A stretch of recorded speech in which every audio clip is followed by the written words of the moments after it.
Why is the reality of ancient giant humanoid skeletons not talked about? Well, we have records of them throughout history. We even have the record in the ancient Old Testament text of Genesis giants, and the story of David and Goliath, Goliath and his 5 brothers, 6 fingers, 6 toes, and on hands and toes. And we even have this image of skeletons, huge footprints in Arabia, native legends about, for example, the Native American Indians with giants that they had to fight. And we even have skeletons found recently in Lovelock, well, about 100 years ago or so, in Lovelock Cave in Nevada. Very strange looking skeletons. But we also have the evidence in other countries, for example, in Greece, recently found, but collected and moved somewhere else away from the eyes of the public. They're not even in museums to be observed. Things like crushed skeletons and skulls in the area of the mountains outside of Athens, Greece, suggesting that it was a very, very fast flash flood event, like the Great Flood, as you can see here. The spines of animals and humans, and the skulls, as you can see, totally deformed by the amount of sediment and water rushing down.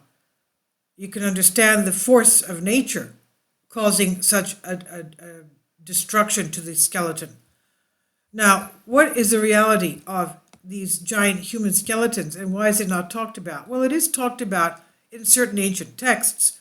For example, the heroes of the Trojan War, their armor was so big that the shields had to be carried by half a dozen men, because those people were giants.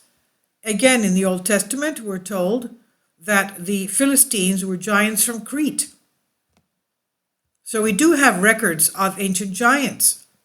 Now, if we step back and look, have a truly good look with our open eyes, the way human history has been managed in recent times by the establishment order, we'll see an unmistakable pattern. A certain perception is being pushed selectively, constructed by Darwin's Origin of Species, the notion that the human race evolved up through the apes in an unbroken linear pattern of growth, adaptation predicated on random genetic mutations. Additionally, that the human race as we know it is the only intelligent species to ever inhabit the planet and has never been in direct contact with intelligent species of any other kind. Testimonials and evidence from the past that don't contradict that perception of our history are commonly accepted as fact, and nobody seems to be challenging, for example, the notion that mastodons or dinosaurs once roamed the earth. Finally, support my Patreon account. The daily posts are 5 videos daily, and they are totally different from what I have on my YouTube channel. Thank you so much for your support and that you find all my content so interesting. You'll find the Patreon account details in the description box. So, challenging the norm. What about testimonials and evidence from the past that challenge this perception of our history? Say, for example, a native North American tribe claiming that their ancestors regularly dealt with giants. Stories of this nature are certainly considered to be true history by the people of the tribes themselves, but of course when they're talked about in our society, they are regulated to the status of legend, myth, or folklore. So let's take an example from New York Times article dated 1902, February 11. Giant skeletons found. Archaeologists who sent expedition to explore graveyards in New Mexico where bodies were unearthed. Los Angeles, California, February 10, owing to the discovery of the remains of a race of giants in Guadalupe, New Mexico. Antiquarians and archaeologists are preparing an expedition to further explore that region. This determination based on the excitement that exists among the people of a scope of country near Mesa Rico, about 200 miles south of Las Vegas, where an old burial ground had been discovered that has yielded skeletons of enormous size. Lucia Quintana, on whose ranch the ancient burial plot is located, discovered 2 stones that bore curious inscriptions, and beneath these were found in shallow excavations the bones of a frame that could not have been less than 12 feet in length. The men who opened the grave say the forearm was 4 feet long, and that in a well-preserved jaw, the lower teeth range from size of a hickory nut to that of the largest walnut in size. The chest of the being is reported as having a circumference of 7 feet.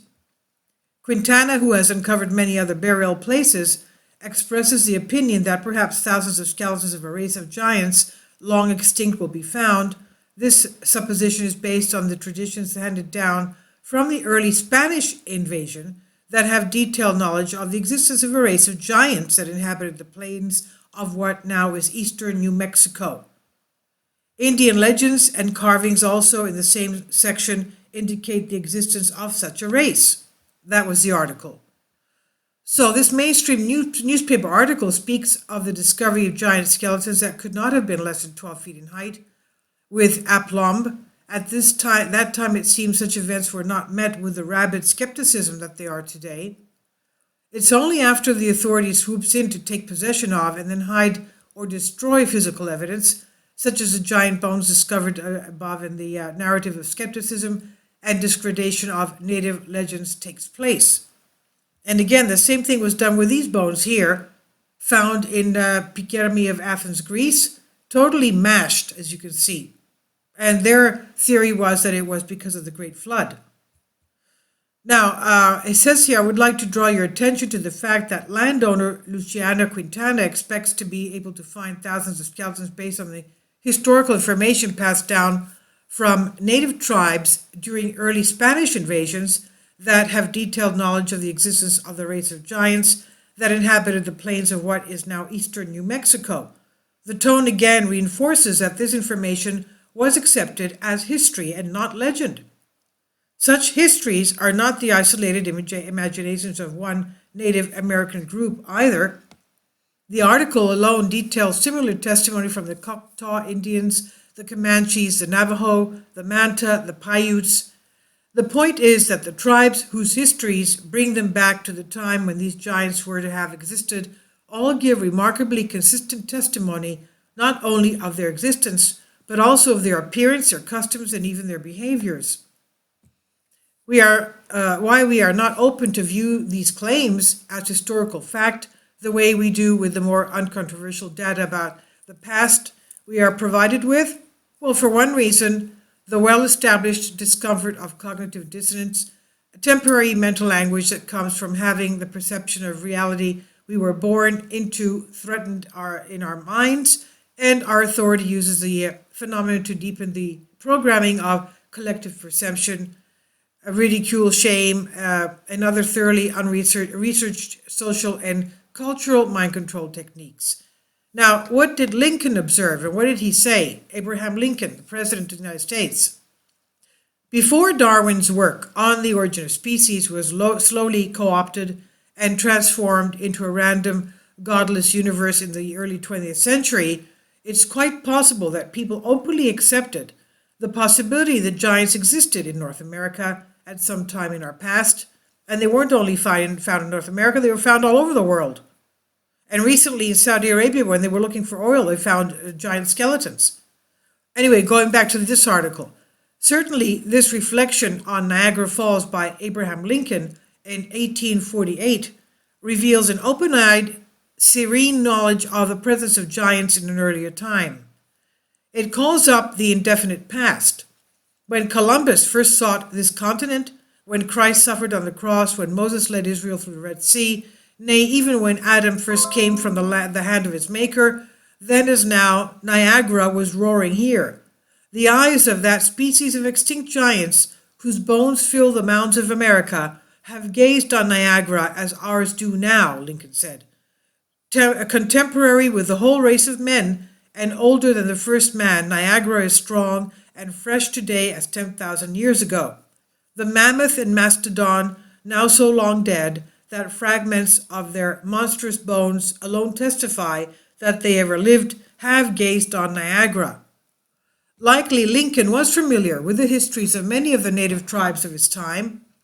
There is a recognition on Lincoln's part here that the existence of giants' bones, aplenty in burial mounds in America, is as well accepted as the existence of mammoths and mastodons. The reason that many people today do not believe in the giants of the past is the result of efforts to remove from public sight the physical evidence of giants as part of the larger effort to remove the physical evidence of anything that does not fit the controlled perception of human history. And the reason they're trying to desperately to preserve this perception, simply stated without getting into details that have been elaborated upon in some of previous articles, the perception of our human history lends itself best to our being controlled by some authority. So it's the author's belief here says that in giants does not rest on physical evidence. If presented with a femur bone twice as the size of a normal human being's, and I actually, he says, held it in my hands, I would not much know what to make of it. I don't have the means or the knowledge to test it for authenticity. I wouldn't be able to certify that it did not belong to a dinosaur or another animal. When we look for proof of such things as the existence of giants, what we're really looking for is the trusted experience, the expert to tell us what the evidence means. My belief, he says, rather rests on the information I see on a daily basis that demonstrates attempts to maintain a certain perception of reality and all the bits of evidence I gather on a regular basis, that the truth on many things is being systematically hidden, perhaps. Now, for example, we went to research on oft-heard claims that the Smithsonian Institute collected the giant bones found in digs all over the years and then slowly hid them. On the first page, I was confronted with a wall of articles, all referring back to one World News Daily report entitled Smithsonian Admits to a Destruction of Thousands of Giant Human Skeletons in the early 1900s. Of course, first of the search was a Snopes article of exactly the same title that says the claim is false. And how do they argue the claim is false? Because they say there is no evidence in the article whatsoever where the Smithsonian has admitted anything of the sort. And this is actually correct. There's no such evidence. Secondly, they claim that World News Daily Report is fake. Now, what do we hear? And what don't we hear? What we don't hear, though, is how World News Daily Report, website reportedly created by a couple of people with enough time in their hands and inexplicably fervent desire to create stories, is actually a well-funded front for controlled perception. Is that not an explanation of a situation that makes the more sense? So if we want to know the truth in matters that contradict the controlled perception we are being presented with, discernment is the key, now more than ever. This is by Richard Enos, Collective Evolution on Bended Reality. Please leave your comments. Thank you for your support.